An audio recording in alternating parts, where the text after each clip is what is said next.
Tattoo તો બધાને કરવું છે, પણ કેવું કરવું છે એ કોઈને ખબર નથી. દરેકને જોઈએ છે યુનિક અને પર્સનાલિટીને શૂટ કરે એવી ટેટુ ડિઝાઇન. તો આવી યુનિક અને ક્રિએટિવ ડિઝાઇન જોવા માટે અમારા પેજને ફોલો કરી દો. Blackbird tattoo daily vlog start કરીએ એની પહેલા સૌને જય શ્રી કૃષ્ણ, જય માતાજી, હર હર મહાદેવ. સવારનો નાસ્તો કરી મમ્મીને જય શ્રી કૃષ્ણ કરી અને હું નીકળી ગયો સ્ટુડિયો જવા માટે.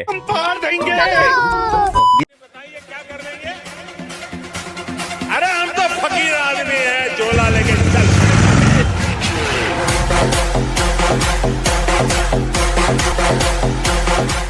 સ્ટુડિયો પહોંચ્યો ત્યાં પહેલું ટેટુ ચાલુ હતું, એ કવર અપ ટેટુ હતું. સેકન્ડ ટેટુ છે સિક્રેટ ટેટુ. આ ટેટુ કઈ લેંગ્વેજમાં છે, શું નામ લખેલું છે, ખબર હોય તો કમેન્ટમાં કહેજો, ગમ્યું હોય તો લાઈક કરજો. ત્યાર પછી એક ક્લાયન્ટ આવ્યા ત્યાં ઇન્ક્વાયરી માટે, અને જે સ્ટાર્ટ કરેલું કવર અપ ટેટુ હતું એ કમ્પ્લીટ થઈ ગયું છે. અને પછી બપોરે અમે નીકળી ગયા બહાર જમવા માટે. અને આજે છે રાંધણ છઠ, તો કોણ કોણ ઘરે બનાવવાનું છે અને કોણ કોણ કાલે બહાર જમવાનું છે મને કમેન્ટમાં કહેજો. ત્યાર પછીની અપોઇન્ટમેન્ટ વાળા ક્લાયન્ટને અમે બનાવ્યું છે દ્વારકાધીશના નામ વાળું ટેટુ, અને મેં બનાવ્યું નેક ઉપર બટરફ્લાય નું ટેટુ. સાંજે એક ક્લાયન્ટ આવ્યા હતા ઇન્ક્વાયરી માટે, અને મારે કાલની રીલ માટે વિડીયો શૂટ કરવાનું હતું. ત્યાર પછીની મારી લાસ્ટ અપોઇન્ટમેન્ટમાં મેં બનાવ્યું છે પોર્ટ્રેટ ટેટુ. આ મારી લાસ્ટ અપોઇન્ટમેન્ટ હતી. લાસ્ટ અપોઇન્ટમેન્ટ પૂરી કરી અને હું નીકળી ગયો ઘરે જવા માટે. તો કાલે ફરી આવજો જોવા.